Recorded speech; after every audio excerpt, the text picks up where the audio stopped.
ഒരു പ്രണയകഥ. രചന ആൻവി. അവതരണം ഷാഹുൽ മലയിൽ. എഡിറ്റിംഗ് ഷിരീജ് പൂനൂർ. മാളു, നിന്റെ പ്രണയകഥ ഒന്ന് പറഞ്ഞേടി. പെട്ടെന്നുള്ള അനുവിന്റെ ചോദ്യം കേട്ടപ്പോൾ ഞാൻ അവളെ നടിമുടി നോക്കി. എന്റെ വല്യച്ഛന്റെ മകളാ, വെക്കേഷന്റെ കൂടെ നിൽക്കാൻ വന്ന. എന്താടി നിനക്കിപ്പോ അങ്ങനെ ഒരു പൂതി? ഒന്ന് പറയുവണ്ണേ, കേൾക്കാൻ കൊതിയായിട്ടല്ലേ? അയ്യടാ, കഥ കേൾക്കാൻ പറ്റിയ സമയം. എന്താപ്പ കേട്ടാ? സന്ധ്യാനേരം, പുറത്ത് നല്ല മഴ, വീട്ടിൽ ഞാനും നീയും മാത്രം. കുടിക്കാൻ നല്ല ചൂട് കട്ടൻ ചായ, അതിൻ്റെ കൂടെ നിന്റെ അമ്മയുടെ സ്പെഷ്യൽ പരിപ്പുവട. പോരാത്തിന് കഥ കേൾക്കാൻ എനിക്ക് നല്ല മൂടും. അയ്യട, അങ്ങനെ ഇപ്പൊ മൂട് വേണ്ട. അച്ഛനമ്മ ഇപ്പൊ വരും. ഇല്ലടി പെണ്ണെ, അവർ അമ്പലത്തിൽ ചുറ്റുകളൊക്കെ കഴിഞ്ഞിട്ട് വരും. നീ പറ മാളു പ്ലീസ്, നല്ല കുട്ടിയല്ലേ? ആൾ എന്റെ കയ്യിൽ പിടിച്ച് കൊഞ്ചിക്കൊണ്ട് പറഞ്ഞപ്പോൾ എനിക്ക് ചിരി വന്നു. ശരി പറയാം എന്നും പറഞ്ഞ് ഞാനൊരു ചെറു ചിരിയോടെ വിശാലമായ ഉമ്മറത്തെ തൂണിലേക്ക് ചാരിയിരുന്ന് മഴയിലേക്ക് നോക്കി. ഒരു നിമിഷം മനസ്സിലേക്ക് പാഞ്ഞു വന്നു വാഗപ്പൂവിന്റെ നിറമുള്ള മഴയുടെ കുളിരുള്ള ആ നല്ല നാളുകൾ. അഡ്മിഷന് വേണ്ടി ഞാനും അച്ഛനും കൂടി കോളേജിലേക്ക് ചെന്നപ്പോഴാണ് ആദ്യമായി ഞാൻ അവനെ കാണുന്നത്. എവിടെ പോകണം, എങ്ങനെ പോകണം എന്നറിയാതെ കോളേജിന്റെ മുറ്റത്ത് എന്റെ കയ്യും പിടിച്ച് അച്ഛൻ നിൽക്കുമ്പോൾ എന്താ ഇവിടെ നിൽക്കുന്നത്? പുറകിൽ നിന്നൊരു ചോദ്യം. ഞാൻ തിരിഞ്ഞു നോക്കി. റെഡ് കളർ ഷർട്ടും വെള്ള മുണ്ടുമെടുത്ത ഒരുവൻ. കണ്ട മാത്രയിൽ പറയാം, ആളൊരു സഖാവാണ്. മോനെ, ഇവിടെ ചേർക്കാൻ എന്തോരം സർട്ടിഫിക്കറ്റ് ആണെന്നൊക്കെ പറയുന്നുണ്ട്, അതെവിടെ കിട്ടും? ഓ, എന്റെ കൂടെ വന്നോളൂ. അവൻ അതും പറഞ്ഞു. അവൻ മുന്നോട്ട് നടന്നപ്പോൾ അച്ഛൻ എന്റെ കയ്യും പിടിച്ച് അവന്റെ പിന്നിലായി നടന്നു. Students union help desk. ഞാൻ അവിടെ ബോർഡിൽ എഴുതി വായിച്ചു. അവിടെ ഒരു ഡെസ്കിൽ 4-5 പേര് ഇരിക്കുന്നുണ്ട്. അവരുടെ മുന്നിൽ ലാപ്ടോപ്പുകളും. അക്ഷയ്, ഇവർക്ക് അഡ്മിഷൻ വേണ്ടതൊക്കെ ചെയ്തു കൊടുക്കുക. ഒരുത്തനോട് പറഞ്ഞുകൊണ്ട് അവൻ ഞങ്ങളുടെ നേരെ തിരിഞ്ഞു. അച്ഛാ, ഇവൻ പറഞ്ഞുതരും എന്തൊക്കെ ചെയ്യണമെന്നൊക്കെ. നിഷ്കളങ്കമായ ഒരു പുഞ്ചിരിയോട് അവനത് പറയുമ്പോൾ ആ ചിരി വന്ന് തറച്ച് എന്റെ നെഞ്ചിലാണ്. സഖാവേ! അങ്ങ് ദൂരെ കോളേജിന്റെ 2ാം നിലയിൽ നിന്ന് ആരോനെ വിളിച്ചതും അവൻ ടേബിളിൽ നിന്ന് അവന്റെ ചുവപ്പ് 1 സൈഡ് ബാഗ് എടുത്ത് തോളിലിട്ട് പോകുന്ന കണ്ടപ്പോൾ ഞാൻ കണ്ണെടുക്കാതെ അവനെ നോക്കി. മുണ്ടിന്റെ അറ്റം കയ്യിൽ പിടിച്ചുകൊണ്ട് അവൻ നടന്നു പോകുന്ന കാണാൻ തന്നെ ഒരു രസമായിരുന്നു. സഖാവ്! ഒരു പുഞ്ചിരിയോടെ ഞാൻ ഉരുവിട്ടു. ആ കോളേജിൽ അഡ്മിഷൻ എടുത്ത് വീട്ടിലേക്ക് മടങ്ങുമ്പോൾ മനസ്സിൽ ആ സഖാവ് മാത്രമായിരുന്നു. രാത്രി ഭക്ഷണം കഴിക്കുമ്പോൾ അച്ഛൻ സഖാവിനെ പറ്റി അമ്മയോട് പറയുമ്പോൾ എന്റെ മനസ്സിൽ ആദ്യം വന്ന് ആളെ മയക്കാൻ കഴിവുള്ള അവന്റെ ആ ചിരിയായിരുന്നു. 2 ദിവസം കഴിഞ്ഞാൽ കോളേജിൽ പോയി തുടങ്ങാം, അപ്പൊ അവനെയൊന്നും കാണാമല്ലോ, അതായിരുന്നു എന്റെ മനസ്സിൽ. 2 ദിവസം കഴിഞ്ഞാൽ കോളേജിൽ പോയി തുടങ്ങാം, അപ്പൊ അവനെയൊന്നും കാണാമല്ലോ, അതായിരുന്നു എന്റെ മനസ്സിൽ. അങ്ങനെ 2 ദിവസത്തെ കാത്തിരിപ്പിന് വിരാമം ഇട്ട് ഞാൻ കോളേജിലേക്ക്. ബസ് സ്റ്റോപ്പ് ഇറങ്ങി കോളേജിലേക്ക് നടക്കുന്ന വഴി എനിക്ക് കിട്ടിയൊരു കൂട്ട് എന്റെ അതേ ഡിപ്പാർട്ട്മെന്റ് ആയിരുന്നു. എന്റെ പേര് ഷീന. ഹായ്, ഞാൻ മാളവിക. പരിചയപ്പെടുത്തിക്കൊണ്ട് ഞങ്ങൾ കോളേജിന്റെ മുമ്പിലെത്തി. റോഡ് സൈഡിൽ നിന്ന് കോളേജിന്റെ മുന്നിലേക്ക് ചില്ലകൾ നീട്ടിക്കൊണ്ട് പൂത്തു നിൽക്കുന്ന ഗുൽമോഹർ കോളേജിന്റെ പ്രധാന ബ്യൂട്ടി പോയിന്റ് ആയിരുന്നു. ഞാൻ ഷീനയുടെ കയ്യിൽ പിടിച്ചുകൊണ്ട് മുന്നോട്ട് നടന്നു. അപ്പോൾ അത് ആ വാഗപ്പൂകൾ ചിതറി കിടക്കുന്ന പാതയിലൂടെ ഞങ്ങൾക്ക് നേരെ നടന്നു വരുന്ന സഖാവ്. വേഷം അന്ന് കണ്ടപ്പോൾ ഉള്ളത് തന്നെയായിരുന്നു. റെഡ് ഷർട്ടും വെള്ളമുണ്ടും, തോളിൽ തൂക്കിയിട്ട ചുവന്ന ബാഗും. കയ്യിലെന്തോ ഉണ്ട്. ഞങ്ങളുടെ അടുത്തെത്തിയപ്പോൾ ഞങ്ങൾക്ക് 2 പേർക്ക് ഓരോ കാർഡ് തന്നു. അതിൽ ഇങ്ങനെ എഴുതിയിരുന്നു, ചുവപ്പിന്റെ കലാലയത്തിലേക്ക് സ്വാഗതം. ഞാനത് വായിച്ച് ആളുടെ മുഖത്തേക്ക് നോക്കിയതും മൂപ്പരത് മൈൻഡ് ചെയ്യാതെ മറ്റു പിള്ളേരുടെ അടുത്തേക്ക് നടന്നു. ആ, ആളിവിടെ ഉണ്ടല്ലോ, ഇനിയും കാണാം. ഞാൻ സ്വയം സമാധാനിച്ചുകൊണ്ട് ഷീനയുടെ കൂടെ ക്ലാസ്സിലേക്ക് നടന്നു. ഫസ്റ്റ് ഡേ ആയതുകൊണ്ട് ക്ലാസ് നേരത്തെ കഴിഞ്ഞു. ക്ലാസ്സിൽ നിന്നിറങ്ങി റെക്കോർഡ് മറ്റും വാങ്ങാൻ കോളേജിന്റെ സ്റ്റോറിലേക്ക് നടന്നു. അവിടെ നീണ്ട ക്യൂ തന്നെ ഉണ്ടായിരുന്നു. എല്ലാവരുടെയും കഴിയട്ടെ എന്ന് വിചാരിച്ച് തൊട്ടടുത്ത ക്ലാസിന്റെ ചുമലിൽ ചാരി നിന്നു. ആ സമയം അത് ആ വരാന്തയിലൂടെ നടന്നു വരുന്ന സഖാവ്. എപ്പോഴും ചുണ്ടിൽ ആളമയക്കുന്ന ആ ചിരിയുണ്ട്. എനിക്ക് പരിചയപ്പെടണമെന്ന് നല്ല ആഗ്രഹം ഉണ്ടായിരുന്നു. ഒന്നെൻ്റെ അടുത്ത് വന്ന് സംസാരിച്ചിരുന്നുവെങ്കിൽ. ഞാൻ മനസ്സിലോർത്തു. ഞാൻ അവന്റെ വരവ് നോക്കിയിരുന്നു. ആ വരവ് എൻ്റെ അടുത്തേക്ക് തന്നെയാണല്ലോ. അവ മാത്രമല്ല, വേറെയും കുറച്ച് പേരുണ്ട്. അവരെ കണ്ടതും വളഞ്ഞൊടിഞ്ഞു കുത്തിയുന്ന ഞാൻ സ്റ്റഡിയായി നിന്നു. ആ അവസ്ഥയിൽ അവനെ നോക്കി നിൽക്കുമ്പോഴാണ് അവന്റെ ചിരി. ഉഫ്, ആ ചിരി, അതാണ് എന്നെ അവനിലേക്ക് അടുപ്പിക്കുന്നത്. അവനും കൂട്ടിരുന്നേ മാറിക്കിടന്ന് നടന്നു നീങ്ങുന്നത് ഞാൻ കണ്ണിമ വെട്ടാതെ നോക്കി നിന്നു. റെക്കോർഡൊക്കെ വാങ്ങി ബസ് സ്റ്റോപ്പിലേക്ക് നടന്നു. ഷീനയെ അവളുടെ അച്ഛൻ വിളിക്കാൻ വന്നു. ഇനി ഒറ്റയ്ക്ക് നടക്കണം. കോളേജിന്റെ ഗേറ്റ് കടന്നേ ഉള്ളൂ. പ്രതീക്ഷിക്കാതെയുള്ള മഴയുടെ വരവ്. ഞാൻ വേഗം ബാഗിൽ നിന്ന് കുടയെടുത്ത് മഴയോട് ദേഷ്യപ്പെട്ടുകൊണ്ട് മുന്നോട്ട് നടന്നു. എന്തോ എത്ര നടന്നിട്ടും ബസ് സ്റ്റോപ്പ് എത്താത്ത പോലെ. വെള്ളത്തെ കാലുകൊണ്ട് തട്ടിത്തെറിപ്പിച്ചുകൊണ്ട് റോഡിന്റെ ഓരത്തുകൂടെ നടന്നു പോകുമ്പോഴാണ് പിറകിൽ നിന്നൊരു വിളി.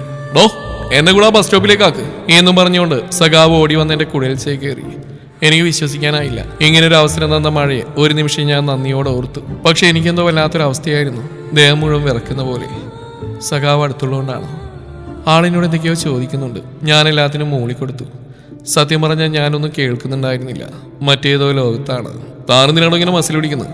ആ കുടങ്ങന്നേ, ഞാൻ പിടിക്കാം എന്നും പറഞ്ഞ് അവൻ എൻ്റെ കയ്യിൽ നിന്ന് കുട വാങ്ങി പിടിച്ചു. എന്താ എൻ്റെ പേര്? മാളവിക. ഞാൻ പേര് പറഞ്ഞപ്പോൾ അവനൊന്ന് ചിരിച്ചു. പിന്നെ 2 പേരൊന്നും മിണ്ടിയില്ല. പേര് ചോദിച്ചാലോ ഞാൻ മനസ്സിൽ വിചാരിച്ചു. ചോദിക്കാം. സഖാവിന്റെ പേരെന്താ? എന്റെ ചോദ്യം കേട്ട് അവനെ നോക്കി. നീ എന്താ എന്നെ വിളിച്ചേ? അത് പിന്നെ പേരറിയാത്തോണ്ട്. പൗരുഷമാർന്ന ഒരു ചിരി അവനിൽ ഉണർന്നു. എൻ്റെ ഫ്രണ്ട്സാണ് കൂടുതൽ അങ്ങനെ വിളിക്കാറ്. കോളേജിൽ ഗേൾസ് അങ്ങനെ വിളിച്ച് കേട്ടിട്ടില്ല. എല്ലാവരും ഏട്ടാ ജീതു എന്നൊക്കെയാണ് വിളിക്കാറ്. സോറി, എനിക്ക് അത് സാലടോ, താൻ എന്നെ അങ്ങനെ വിളിച്ചാൽ മതി. ആ വിളി എനിക്കിഷ്ടമാണ്. പിന്നെ എൻ്റെ പേര് ജിതിൻ, യൂണിയൻ ചെയർമാനാണ്. അവൻ പറയുന്ന കേട്ട് ഞാനും ചിരിച്ചു. ഞങ്ങൾ മിണ്ടിയും പറഞ്ഞ് ബസ് സ്റ്റോപ്പ് എത്തി. അയ്യോ, താനാകെ നനഞ്ഞല്ലോ. അവനത് പറഞ്ഞപ്പോഴാണ് എൻ്റെ ഡ്രസ്സ് നോക്കിയത്. വലതുഭാഗം നനഞ്ഞുകൊണ്ടിരിക്കുന്നു, ശരീരം വിറക്കുന്നു. എനിക്കാകെ വല്ലാതെയായി. എനിക്ക് അവൻ്റെ മുമ്പിൽ നിൽക്കാൻ എന്തോ ഒരു മടി. എൻ്റെ നിൽപ്പ് കണ്ടിട്ടാണ് അവൻ എന്നെ പിടിച്ച് അവിടെയുള്ള ഇരിപ്പിടത്തിൽ കൊണ്ടിരുത്തിയത്. എന്നിട്ട് എന്നോട് ചേർന്നിരുന്നു. അവൻ്റെ ആ പ്രവൃത്തി എന്നെ പല കഴുകൻ കണ്ണുകളിൽ നിന്ന് എന്നെ രക്ഷിച്ചു. അച്ഛനല്ലാതെ ആദ്യമായിട്ടാണ് ഒരാൾ എനിക്കിങ്ങനെ സംരക്ഷണം നൽകുന്നത്. ആ ഷാൾ നിവർത്തിയിടും, അവൻ മറ്റെങ്ങോ നോക്കിക്കൊണ്ട് പറഞ്ഞപ്പോൾ ഞാൻ വേഗം ഷാൾ നേരെയിട്ടു. എന്നിട്ട് അവനെ നോക്കിയപ്പോൾ അവൻ മറ്റെങ്ങോ നോക്കിയിരിക്കുകയാണ്. പക്ഷേ ചുണ്ടിലൊരു ചെറുചിരിയുണ്ട്. ആദ്യം വന്ന എൻ്റെ ബസ്സായിരുന്നു. ഞാൻ വേഗം കയറി സൈഡ് സീറ്റിൽ സ്ഥാനം ഉറപ്പിച്ചു. സഖാവ് എന്നെ നോക്കി ചിരിച്ചുകൊണ്ട് എൻ്റെ ബസ്സിൽ തൊട്ടുപുറകിൽ വന്ന ബസ്സിൽ കയറി. ഒരു നന്ദി വാക്ക് പോലും പറയാൻ പറ്റിയില്ല. പിറ്റേന്ന് കോളേജിൽ പോകാൻ വല്ലാത്തൊരു ഉണർവായിരുന്നു. സഖാവിനെ കാണാലോ, അതുമാത്രമാണ് കാരണം. ക്ലാസ്സിലേക്ക് കയറുന്ന സമയത്താണ് മാളു എന്നൊരു നീട്ടിവിളി കേട്ടത്. തിരിഞ്ഞു നോക്കിയപ്പോൾ സഖാവ്. ആ വിളി കേട്ടപ്പോൾ എനിക്ക് പറഞ്ഞറിയിക്കാൻ പറ്റാത്ത സന്തോഷമായിരുന്നു. ഞാനൊരു ചെറുപുഞ്ചിരിയോടെ അവനെ നോക്കി. അക്ഷയ്, നമ്മുടെ ആളാട്ടോ, ഇലക്ഷൻ വരുമ്പോൾ ഈ വോട്ട് പ്രതീക്ഷിക്കാം. സഖാവ് പറയുന്നതിന് ഞാനൊന്ന് ചിരിച്ചു. അവൻ്റെ കൂടെയുള്ളവരുമായി ഞാൻ നല്ല കമ്പനിയായിരുന്നു. പക്ഷെ എനിക്കെന്തോ അവനോട് മാത്രം അടുക്കാൻ കഴിയുന്നില്ല. സംസാരിക്കാൻ വല്ലാത്ത മടി. എന്നാലോ അവനിങ്ങനെ നോക്കിയിരിക്കാൻ വല്ലാത്ത ഇഷ്ടമായിരുന്നു. വീട്ടിലെത്തി ആലോചിച്ചത് മുഴുവൻ സഖാവിനെ കുറിച്ചായിരുന്നു. കണ്ടന്ന് മുതലേ ഒരു ഇഷ്ടം തോന്നിയിരുന്നു. അതെന്താണെന്ന് എനിക്ക് മനസ്സിലായത് ഇന്നാണ്. ആദ്യമായി എൻ്റെ മനസ്സിൽ എനിക്ക് തോന്നിയ പ്രണയം അതായിരുന്നു സഖാവ്. ജനാലക്കരിയിൽ നിന്ന് ഞാൻ ആകാശത്തേക്ക് നോക്കി.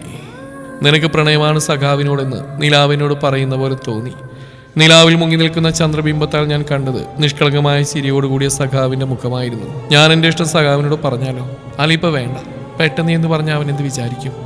ഇനി അഥവാ ഞാൻ പറഞ്ഞ എന്നെ ഇഷ്ടമല്ലെന്നെങ്ങാനും പറഞ്ഞ? അതോർത്തപ്പോൾ എന്തോ ഉള്ളിലൊരു നീറ്റൽ അനുഭവപ്പെട്ടു. എൻ്റെ പ്രണയം എൻ്റെ മാത്രം സ്വകാര്യതയാണ്. എനിക്ക് പ്രണയിക്കാമല്ലോ, അതിൽ വരമ്പുകളില്ലാതെ. പ്രണയം അനശ്വരമാണ്.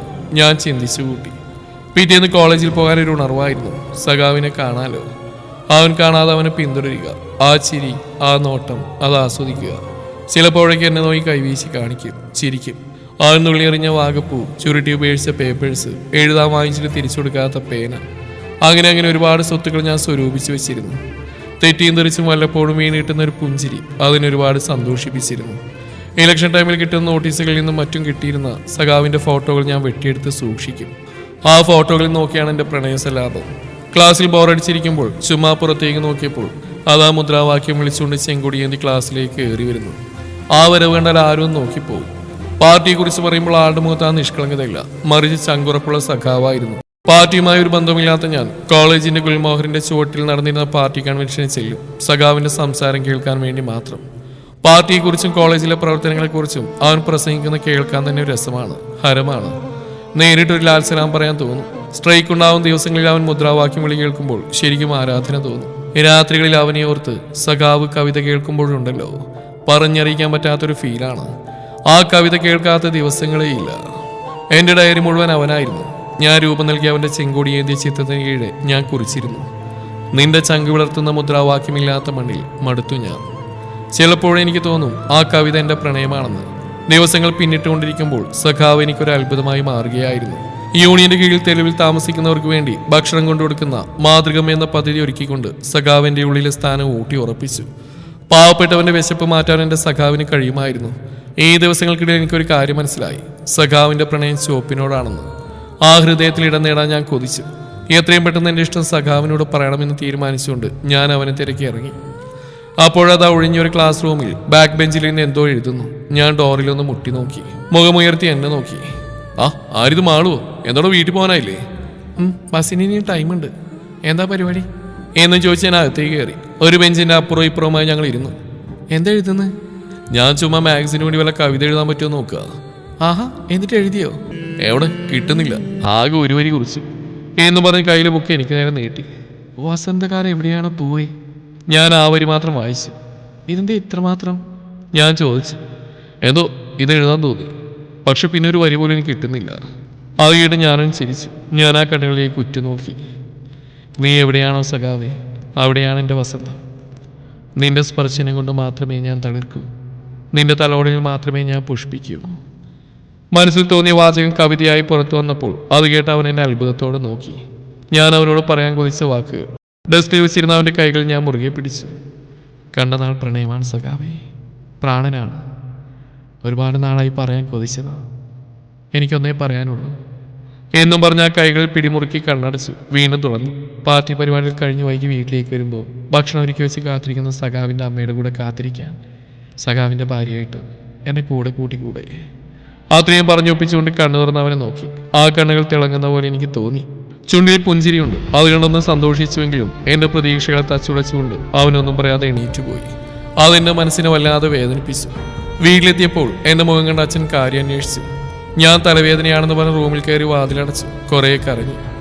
എന്റെ പ്രണയം ഒരു പരാജയമായി. ഓർക്കുമ്പോൾ കരച്ചിലിന്റെ ആക്കം കൂടി. പിറ്റേന്ന് കോളേജിൽ പോയപ്പോൾ ആദ്യം കണ്ടത് അവനെയായിരുന്നു. അവന്റെ ഒരു നോട്ടത്തിന് വേണ്ടി ഞാൻ കൊതിച്ചു. പക്ഷെ അതുണ്ടായില്ല.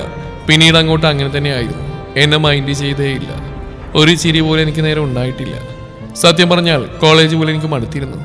ഒരു വർഷക്കാലം കഴിഞ്ഞ് പോകുമ്പോൾ സഖാവ് എന്നിൽ നിന്ന് ഒരുപാട് ദൂരെയായിരുന്നു. പക്ഷേ ഞാൻ പഴയതുപോലെ സഖാവിന്റെ നിഴലായി ഉണ്ടാകുമായിരുന്നു. അവന്റെ ബാച്ചിന്റെ സെൻഡ് ഓഫ് ഡേയിലാണ് ഞാൻ ചെന്ന് സംസാരിക്കാൻ നോക്കിയെങ്കിലും അവൻ ഒഴിഞ്ഞു മാറിപ്പോയി. ചങ്ക് പൊട്ടുന്ന പോലെ തോന്നി എനിക്ക്. എന്തൊരു ദുഷ്ടനല്ലേ, നിന്നെയൊന്നും മൈൻഡ് ചെയ്തില്ലല്ലോ. ഞാൻ കഥ പറയുന്നതിനിടയ്ക്ക് അനു പറഞ്ഞു. ആ എന്താടി, എന്തു പറ്റി? അനു വെപ്രാളത്തോടെ ചോദിച്ചു. അച്ഛനെ ദുഷ്ടെന്ന് വിളിച്ച ഒരാൾക്ക് ഇഷ്ടമായിട്ടില്ല, ചവിട്ടുന്നുണ്ട്. ഞാൻ എന്റെ നിറവറയിൽ ഒഴിഞ്ഞുകൊണ്ട് പറഞ്ഞു. അപ്പോഴാണ് മുറ്റത്തൊരു ഓട്ടോ വന്ന് നിന്ന്. അച്ഛനും അമ്മയുമാണ്. അമ്മ വന്ന് പ്രസാദം തൊട്ട് വന്നു. ഭക്ഷണം കഴിച്ച് എന്റെ സഖാവിനെ കാത്ത് ഉമ്മറത്തിരുന്നു. ഇന്ന് ഇങ്ങോട്ട് വരുമെന്ന് പറഞ്ഞതാണ്. നാട്ടുകാരുടെ പ്രശ്നങ്ങളൊക്കെ തീർത്തു വരാൻ ടൈമാവുന്നേ ഉള്ളൂ. ഞാൻ ചാരുകസേരയിൽ ചാരിയിരുന്നു. നിറവറയിൽ തലോടി. അപ്പോഴും പുറത്ത് നല്ല മഴയാണ്. ഞാൻ വീണ്ടും ഓർമ്മകളിലേക്ക് പോയി. സഖാവ് പോയതിനു ശേഷം കോളേജിൽ പോകാൻ തന്നെ എനിക്ക് മടിയായിരുന്നു. എങ്ങനെയൊക്കെയോ ദിവസങ്ങൾ തള്ളി നീക്കി. സഖാവില്ലാത്തതുകൊണ്ട് ഞാൻ പാർട്ടി കൺവെൻഷനൊന്നും പോവാറില്ല. എല്ലാത്തിനോടും മടുപ്പായിരുന്നു. 2 വർഷം എങ്ങനെ പോയെന്ന് എനിക്കറിയില്ല. ഡിസ്റ്റിങ്ഷനോടുകൂടി ഞാൻ കോഴ്സ് കംപ്ലീറ്റ് ചെയ്തു. ഒരു ഞായറാഴ്ച അമ്പലത്തിൽ പോയി തിരിച്ചു വന്നപ്പോഴാണ് ഉമ്മറത്ത് ആരൊക്കെ ഇരിക്കുന്നത് കണ്ട്. അവരെ കണ്ടപ്പോൾ ഞാൻ അടുക്കള ഭാഗത്തുകൂടെ പോയി. അമ്മയോട് കാര്യം അന്വേഷിച്ചപ്പോഴാണ് പറഞ്ഞ് പെണ്ണ് കാണാൻ വന്നവരാണെന്ന്. ഒരു നിമിഷം സഖാവ് മനസ്സിൽ വന്നു. മനസ്സിലാ മനസ്സോടെ അവർക്ക് മുന്നിലേക്ക് ചെന്നു. ചായ കൊടുക്കുമ്പോഴാണ് ഞാൻ ആ മുഖത്തേക്ക് നോക്കിയത്. ഒരു നിമിഷം ഞാൻ സ്വപ്നമാണോ എന്ന് വിചാരിച്ചു പോയി. അല്ല, സ്വപ്നമല്ല, പച്ചയായ സത്യം. എൻ്റെ സഖാവ്. ആ മുഖത്തൊരു പുഞ്ചിരിയുണ്ട്. എൻ്റെ കണ്ണുകൾ നിറഞ്ഞു. ഞാൻ വേഗം അകത്തേക്ക് പോയി നെഞ്ചിൽ കൈവച്ച് നിന്നു. അപ്പോഴാണ് ആരോ തോളിൽ കൈവച്ച്. നോക്കിയപ്പോൾ സഖാവ്. ഞാൻ പരിഭവത്തോടെ മുഖം തിരിച്ചു. ആളിൻ്റെ മുന്നിലേക്ക് ഏറിയുന്ന എൻ്റെ മുഖം കവർന്നു. ഇഷ്ടമായിരുന്നല്ലോ ഒരുപാട്. പക്ഷെ പ്രേമിച്ചെടുക്കാൻ എനിക്ക് പറ്റില്ലായിരുന്നു. കൂടാതെ പ്രേമിച്ചിടന്ന നീയും പഠിക്കില്ല. അപ്പോൾ നിന്റെ വീട്ടിൽ വന്ന് നിന്നെ സ്നേഹിക്കാനും ശകാരിക്കാനുള്ള അവകാശം അച്ഛൻ്റെ കയ്യിൽ നിന്ന് വാങ്ങാന്ന് കരുതി. ഒരു ചെറു ചിരിയോടെ അവൻ പറഞ്ഞപ്പോൾ സങ്കടവും ദേഷ്യവും ഒന്ന് ഞാൻ അവൻ അടിക്കാൻ കയ്യോങ്ങിയപ്പോൾ അവൻ എന്നെ പിടിച്ചു വെച്ചു. ആദ്യമായി ആ നെഞ്ചിന്റെ ചൂടറിയാൻ അവന്റെ വിരിമാറിലേക്ക് ഞാൻ പറ്റിച്ചേർന്നു. ഹലോ, കാത്തിരുന്ന് മുഷ്ഞ്ഞമാളൂട്ടി. സഖാവിന്റെ വിളി എന്നെ ഓർമ്മകൾക്ക് വിരാമമിട്ടു. എത്തിയോ സഖാവ് എന്ന് പറഞ്ഞാൽ എണീക്കാൻ നിന്നപ്പോൾ എന്നെ താങ്ങി പിടിച്ചു. പതുക്കെ എണീക്കുമാണു, എന്റെ മോളുണ്ട് വയറ്റില്. അതും പറഞ്ഞ് സഖാവിന്റെ മുന്നിൽ മുട്ടുകുത്തിയിരുന്നു. അച്ഛയുടെ അമ്മ കുട്ടി എന്ന് വിളിച്ച് വയറിലൊരു ചുംബനം നൽകി. ഒരു ചെറുചിരിയോടെ ഞാൻ അവന്റെ മുകളിൽ തലോടിക്കൊണ്ടിരുന്നു. അപ്പോഴും മഴ പെയ്തുകൊണ്ടിരുന്നു.